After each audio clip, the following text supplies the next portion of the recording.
दोस्तों, राधे राधे। मैं रंजना तिवारी आई हूँ नए भक्ति ब्लॉग के साथ। आप लोगों का स्वागत करती हूँ अपने ब्लॉग में। मेरा वीडियो पूरा देखना, तभी समझ में आएगा कि मैं क्या बताना चाह रही हूँ आप लोगों को। दोस्तों, मैं उसे तो भागवत गीता रोज़ पढ़ती हूँ, लेकिन जब कोई अच्छा पॉइंट उसमें दिख जाता है तो सोचती हूँ आप लोगों के साथ भी कुछ शेयर कर दूँ। तो आप लोग प्लीज़ ध्यान से सुनना। अगर अच्छा लगे तो लाइक कमेंट शेयर ज़रूर करना। राधे राधे। कर्तव्य निर्वाह करते हुए मनुष्य को सुख तथा दुख के क्षणिक आने जाने को सहन करने का अभ्यास करना चाहिए। वैदिक आदेशानुसार मनुष्य को माघ के मास में भी प्रातः काल स्नान करना चाहिए। उस समय अत्यधिक ठंड पड़ती है, किंतु जो धार्मिक नियमों का पालन करने वाला है वह स्नान करने में तनिक भी झिझकता नहीं है। इसी प्रकार एक गृहिणी भीषण से भीषण गर्मी की ऋतु में भोजन पकाने में हिचकती नहीं। जलवायु संबंधी असुविधाएं होते हुए भी मनुष्य को अपना कर्तव्य निर्वाह होता है। इसी प्रकार युद्ध करना क्षत्रियों का धर्म है, अतः उसे अपने किसी मित्र या परिजन से भी युद्ध करना पड़े तो उसे अपने धर्म से विचलित नहीं होना चाहिए। मनुष्य को ज्ञान प्राप्त करने के लिए धर्म के विधि विधान पालन करने होते हैं, क्योंकि ज्ञान तथा भक्ति से ही मनुष्य अपने आप को माया के बंधन से छुड़ा सकता है। अर्जुन को जिन दो नामों से संबोधित किया गया है वह ही महत्वपूर्ण है। कौन्तेय कहकर संबोधित करने से यह प्रकट होता है कि वह अपनी माता की ओर से संबंधित है, और भारत कहने से उसके पिता की ओर से संबंधित प्रकट होता है। दोनों ओर से उसको महान विरासत प्राप्त है। महान विरासत प्राप्त होने के फलस्वरूप कर्तव्य निर्वाह का उत्तरदायी करना पड़ता है। अतः अर्जुन युद्ध से विमुख नहीं होना चाहता, नहीं हो सकता।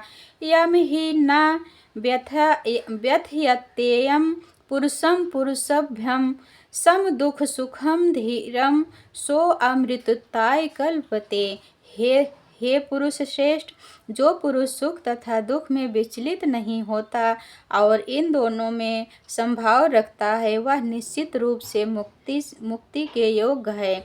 जो व्यक्ति आत्म साक्षात्कार की उच्च अवस्था प्राप्त करने पर दृढ़ प्रतिज्ञ है और सुख तथा दुख के प्रहारों को संभाव से कह सकता है, वह निश्चय ही मुक्ति के योग्य है। वर्णाश्रम धर्म में चौथी अवस्था अर्थात संन्यास आश्रम कष्ट साध्य अवस्था है, किंतु जो अपने जीवन को सचमुच पूर्ण बनाना चाहता है वह समस्त कठिनाइयों को होते हुए भी संन्यास आश्रम अवश्य ग्रहण करता है। ये कठिनाइयाँ पारिवारिक संबंध विच्छेद करने तथा पत्नी और संतान से संबंध तोड़ने के कारण उत्पन्न होती है, किंतु यदि कोई इन कठिनाइयों को सह लेता है तो उसके आत्म साक्षात्कार का पथ निष्कष्ट हो जाता है। अतः अर्जुन को क्षत्रिय धर्म निर्वाह में दृढ़ रहने के लिए कहा जा रहा है।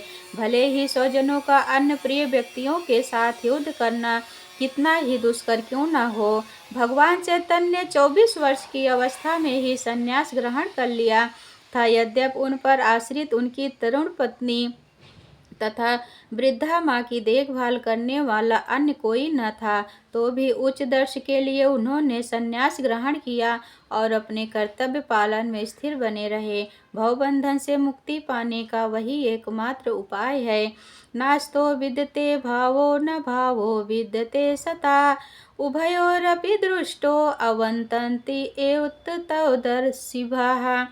तत्वदर्शियों ने यह निष्कर्ष निकाला है कि असत का तो कोई चिर अस्थायित्व नहीं है, किंतु सत अपरिवर्तित रहता है। उन्होंने इन दोनों की प्रकृति के अध्ययन द्वारा यह निष्कर्ष निकाला है, परिवर्तनशील शरीर का कोई अस्तित्व नहीं है। आधुनिक चिकित्सा विज्ञान ने भी यह स्वीकार किया है कि विभिन्न कोशिकाओं की क्रिया प्रतिक्रिया द्वारा शरीर प्रतिक्षण बदलता रहता है। इस तरह शरीर में वृद्धि तथा वृद्धावस्था आती रहती है, किंतु शरीर तथा मन में निरंतर परिवर्तन होने पर भी आत्मा स्थायी रहता है। यही पदार्थ तथा आत्मा का अंतर है। स्वभावतः शरीर नित्य परिवर्तनशील है और आत्मा शाश्वत है।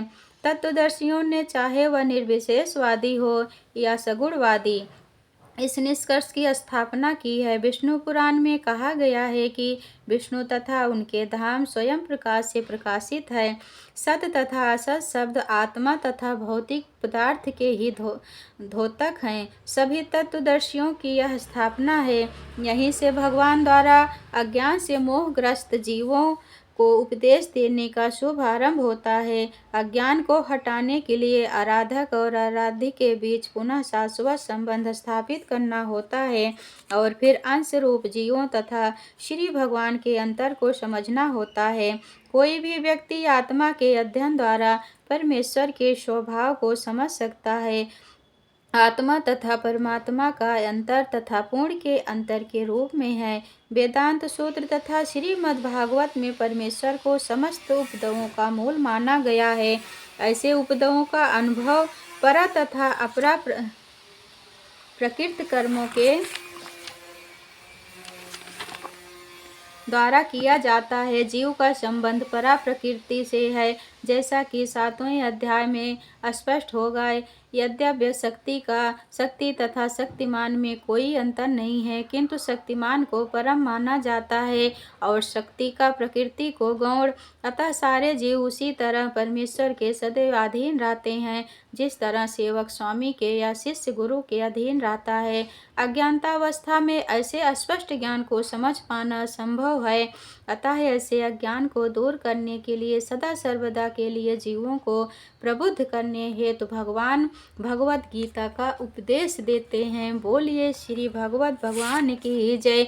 कृष्ण कन्हैया लाल की जय। भागवत गीता की जय। जय जय श्री राधे।